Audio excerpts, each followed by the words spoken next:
So in the ancient Hermetic mysteries, the soul was the symbol of the alias artista, the adept. It was the one power in man capable of becoming the internal instructor, capable of becoming the source of inner enlightenment that cannot fail. Now, in the system of the alchemy, the cultivation of this soul power is perhaps most clearly defined in the writings of Böhme, the German theologian mystical shoemaker, who was one of the greatest mystics of the Protestant world. Böhme was the one who finally realized that within himself was the adept. The adept was not somebody wandering around outside. The adept was the adept self, more or less in the same spirit of leadership that we find in the psychology of Carl Jung, where the teacher, the inner teacher, becomes the symbol of the master alchemist. In this particular phase of the subject, light begins to shine from within. Light begins to clarify things. The eye begins to see through the blind spot in its center.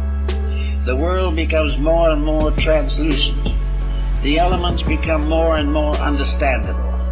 And instead of seeing nothing but bodies, the intuitive mind gradually learns to see nothing but qualities. And the intuitional mystical experience is one in which the individual, looking at things, sees them as they are, and not as he has thought them to be. He sees the rock and the stone and the star, not as he does with mortal eyes, but from an inner vision which projects a higher level of sight. In other words, to make it a little clearer, all things that exist have not only the visible forms of their existence, but the invisible forms. Each rock and pebble, each twig and flower is not only a physical thing, but a metaphysical thing. With the mind, emotions, and bodies, we see the physical thing, we pick them up, and we make a bouquet of flowers. With the psychic power of the soul, we see the psychic bodies of these things. We see the magnetic fields of them. We become aware of their degree of growth in the development of their potential. We also become able to watch clearly the result of combining them. We see the compatibilities and incompatibilities. We see the elements that work together and the works that cannot be reconciled. So little by little, as we work with the soul eye, we become aware of the universal soul. For the first time, we are capable of seeing the quality of life. This is well noted in some of the early visions of the Platonic writers and many other mystics who were able to behold the invisible shapes of things, and in seeing their shapes beholds their natures. For while the physical body cannot change greatly, the psychic centers within the body are in constant motion and constant agitation. It is also possible for the alchemist to discover something that perhaps he has never fully realized before. He may have believed it, but believing and knowing are two different things. He knows, for example, that no matter where he turns, or what he looks towards, or what he examines, there is nothing in the entire universe that is not alive. Even the grain of sand is a living mystery. Everything is alive. And in the great aliveness of things, the magnetic fields of all these different forms gather in the magnetic atmosphere of the universe. It is a very great and important subject for careful study.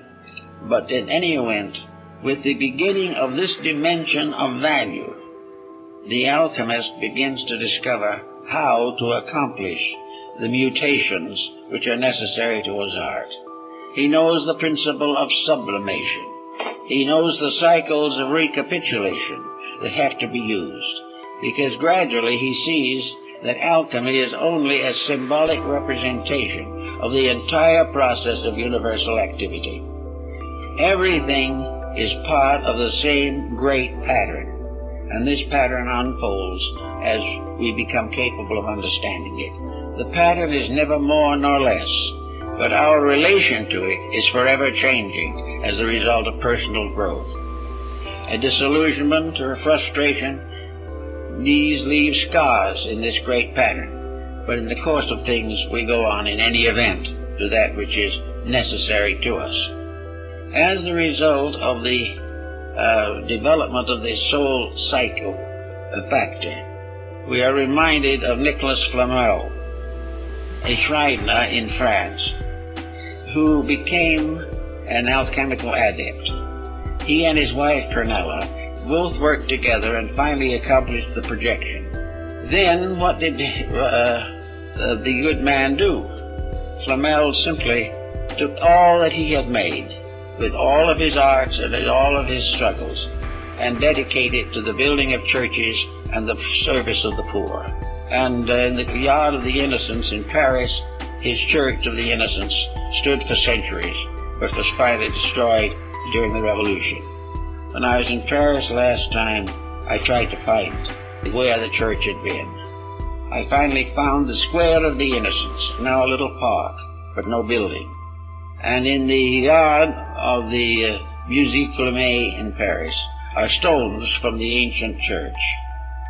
This church was ornamented on the outside with the hieroglyphics of the achievement of the great work. But the whole process was based upon the simple fact that Flamel had dedicated everything that he learned, every advancement in knowledge, simply to the relief of suffering. He had no intentions of profiting by it himself. This is probably why he was one of the greatest of the European adepts, and why after he was supposed to have died, he simply retired into the Near East, where he was seen centuries later. But in any event, when you get to this level, you begin to work with the chemistry and alchemy of life. It is no longer little materials in bottles. It is vast concepts experienced within the unfolding massiveness of human projection. Little by little, the entire mystery goes on, until finally the individual, from an intuitive procedure, forms a reunion with the divine part of himself. And having made this union with the divine part of himself, he then goes on to the further steps of the great transmutations. He finds himself gradually lifted up into the hierarchies of life, but never, however, for personal gain, never for glory, never for wealth, and never to escape pain.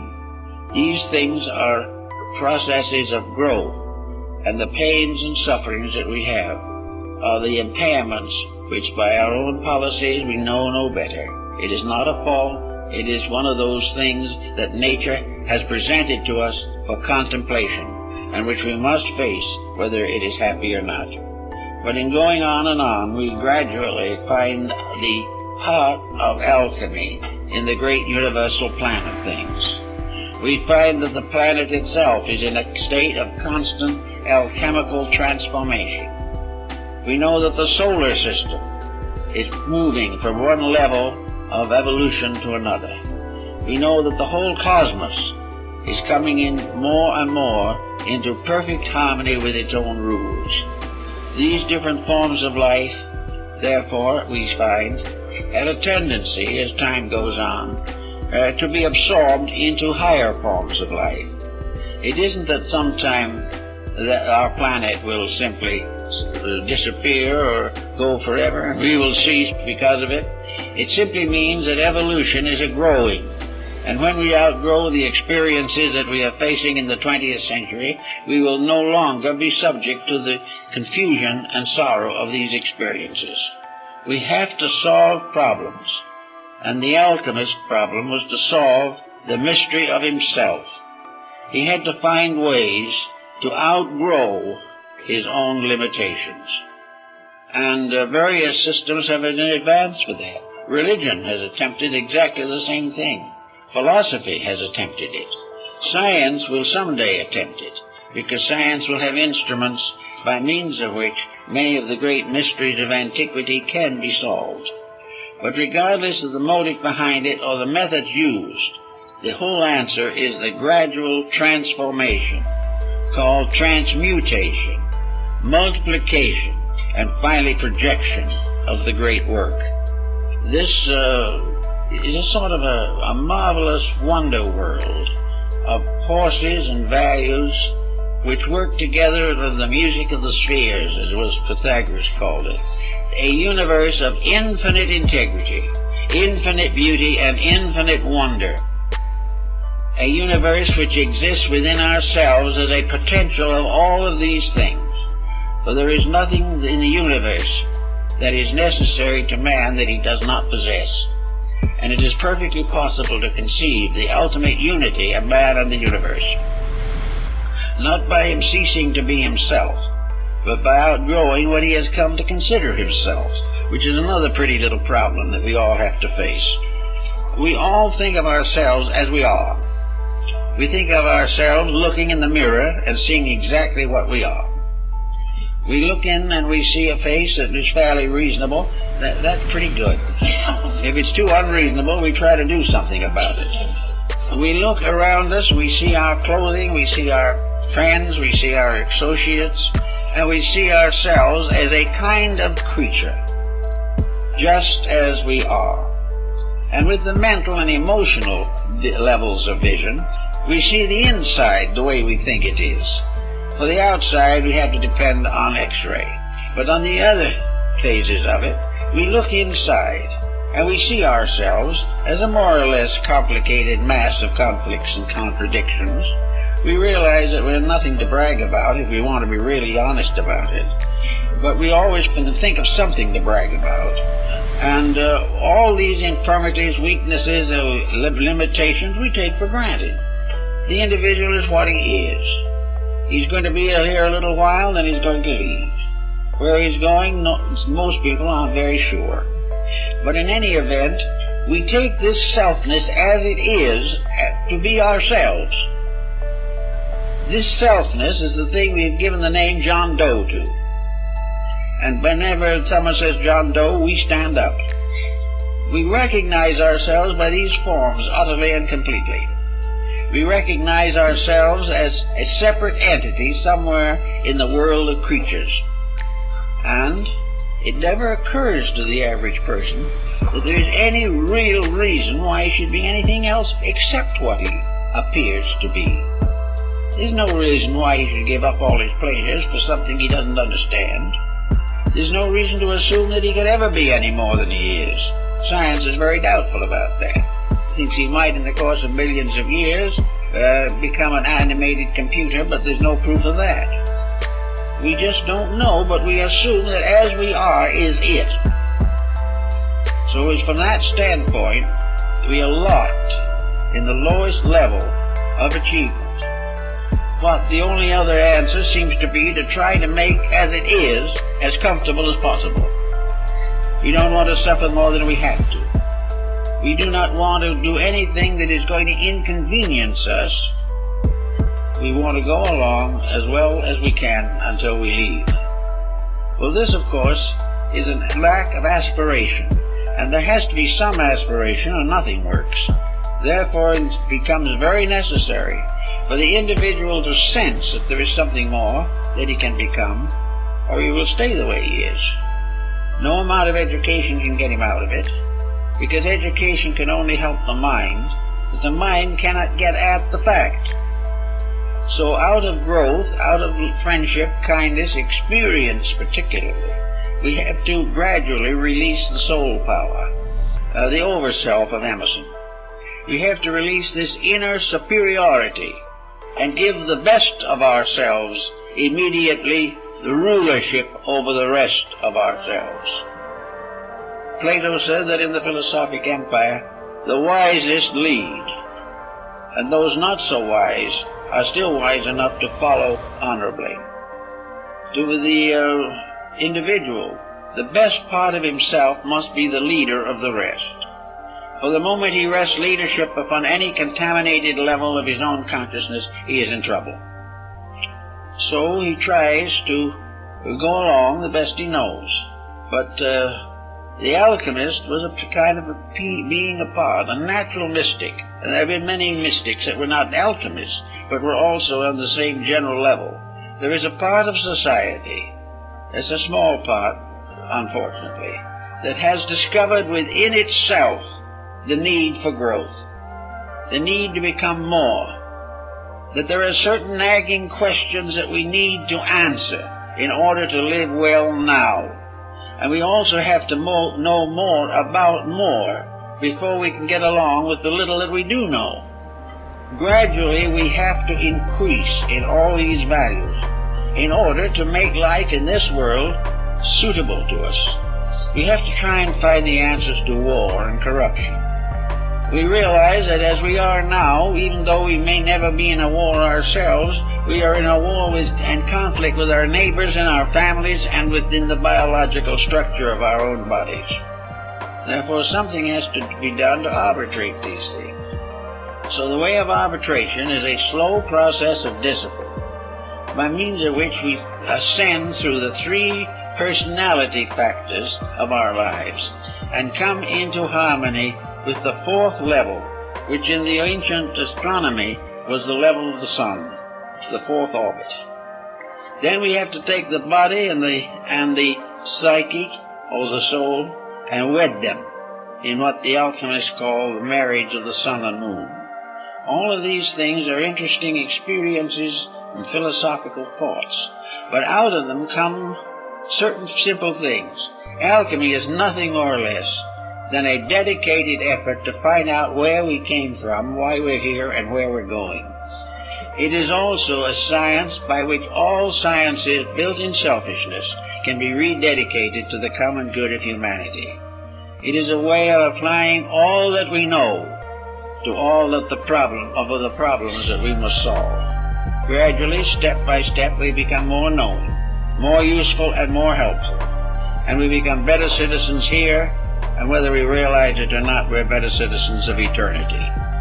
And every individual in his own personal life can be an alchemist. He can be a worker with the divine chemistries of living. He can work with the chemistry of adjustments with society. He can work in disciplining his own nature.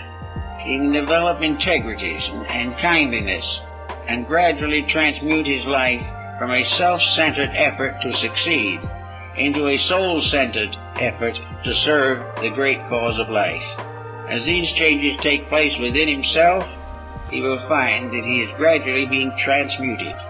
He is being changed from a mortal creature to a divine being, which was always there, always within him, but which was locked by the limitations of what we might term natal ignorance, the ignorance of a life growing up that has to grow to know, has to develop its own potentials in order to be able to learn, and which, one way or another, by the problems of life, will ultimately be impelled to dedicate itself to the search for that which it needs to know.